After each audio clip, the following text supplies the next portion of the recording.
दोस्तों, आज हम बात करेंगे एक ऐसे प्रोजेक्ट की जो भारत के लिए गेम चेंजर साबित हो सकता है। India Myanmar Thailand highway. यह केवल एक सड़क नहीं बल्कि भारत के एक्ट ईस्ट पॉलिसी का अहम हिस्सा है। लेकिन राजनीतिक अस्थिरता और चीनी ताकतों के दखल की वजह से यह अधर में लटक गया। आखिर चीन ने क्या खेल खेला? चीन क्यों नहीं चाहता था कि यह प्रोजेक्ट पूरा हो? और अरबों रुपए लगाकर म्यांमार तक रोड क्यों बना रहा है भारत? इन सभी सवालों के जवाब आपको आज के इस वीडियो में मिलेंगे और हर तथ्य को वेरीफाइड सोर्सेज के साथ पेश किया जाएगा। तो वीडियो को अंत तक देखें, लेकिन वीडियो में आगे जाने से पहले इस वीडियो को लाइक करके चैनल को सब्सक्राइब जरूर कर लें, क्योंकि ये आपके लिए 1 सेकंड का काम है, लेकिन इससे हमारी बहुत मदद होती है। भारत, म्यांमार और थाईलैंड के बीच 1360 किलोमीटर लंबा यह हाईवे पूर्वोत्तर भारत को सीधे दक्षिण पूर्व एशिया से जोड़ने के लिए प्रस्तावित किया गया था। यह प्रोजेक्ट 2002 में ट्राइलेटरल मीटिंग के दौरान पहली बार चर्चा में आया और 2012 में इस पर औपचारिक काम शुरू हुआ।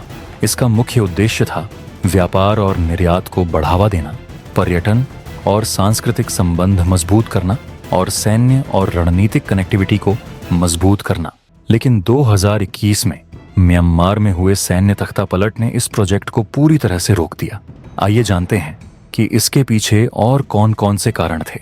फरवरी 2021 में म्यांमार की सेना ने वहां की लोकतांत्रिक सरकार को अपदस्थ कर दिया और सत्ता अपने हाथ में ले ली।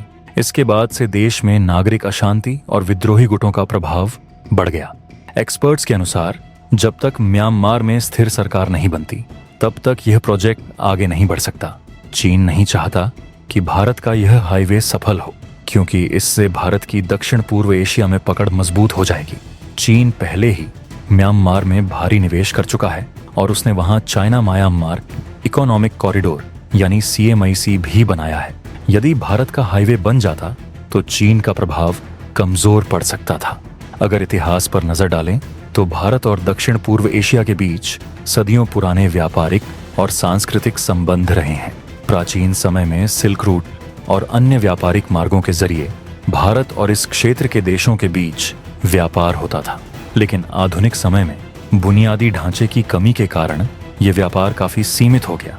इस हाईवे का उद्देश्य इन ऐतिहासिक कनेक्शनों को फिर से जीवंत करना था, लेकिन म्यांमार की राजनीतिक अस्थिरता ने इसे ठप कर दिया। अब अगर आर्थिक प्रभाव की बात करें तो वर्ल्ड बैंक की 2019 की रिपोर्ट के अनुसार इस प्रोजेक्ट से भारत के नॉर्थ ईस्ट में 12% अधिक आर्थिक ग्रोथ हो सकती थी। यह हाईवे अगर पूरा हो जाता तो भारत को थाईलैंड, लाओस, वियतनाम और अन्य आसियान देशों के साथ बेहतर व्यापारिक संबंध स्थापित करने का अवसर मिलता। वर्तमान में भारत और म्यांमार के बीच $2 अरब का द्विपक्षीय व्यापार है, लेकिन हाईवे प्रोजेक्ट की देरी के कारण इसमें कमी आई है।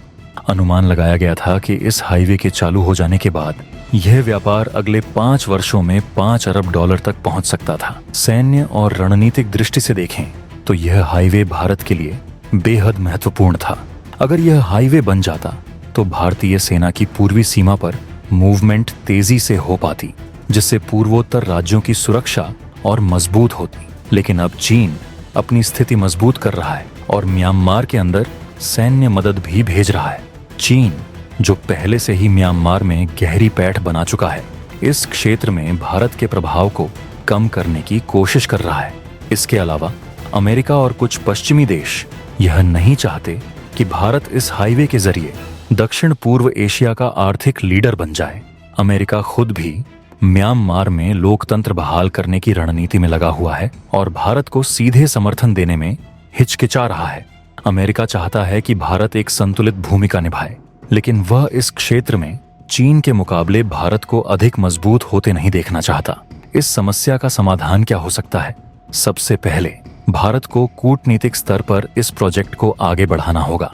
भारत को चाहिए कि वह म्यांमार में स्थिरता लाने के लिए आसियान देशों के साथ मिलकर काम करे।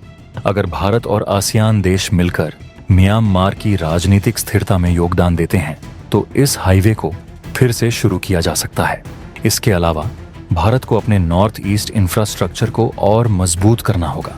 भारत सरकार को चाहिए कि वह नॉर्थ ईस्ट राज्यों में सड़कों, रेलवे और हवाई संपर्क को बढ़ाए, ताकि यह हाईवे बनने के बाद अधिक लाभदायक साबित हो। साथ ही भारत को म्यांमार के अंदर चीन के बढ़ते प्रभाव को संतुलित करने के लिए वहां अधिक निवेश करना चाहिए। भारत को वहां के स्थानीय समुदायों के साथ मजबूत संबंध स्थापित करने होंगे ताकि वे भारतीय निवेश को प्राथमिकता दें। इंडिया म्यांमार थाईलैंड हाईवे न सिर्फ एक सड़क थी, बल्कि यह भारत के व्यापार, रणनीति और भू राजनीति को पूरी तरह बदल सकता था। लेकिन बाहरी ताकतों की वजह से यह प्रोजेक्ट अब अधर में लटक गया है। भारत को अब अधिक मजबूती से इस प्रोजेक्ट को आगे बढ़ाने की जरूरत है ताकि वह दक्षिण पूर्व एशिया में एक प्रमुख शक्ति बन सके।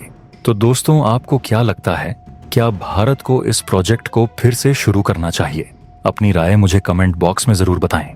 अगर आपको यह वीडियो जानकारीपूर्ण लगा तो इसे लाइक, शेयर और चैनल को सब्सक्राइब करना न भूलें। मिलते हैं अगले वीडियो में। जय हिंद।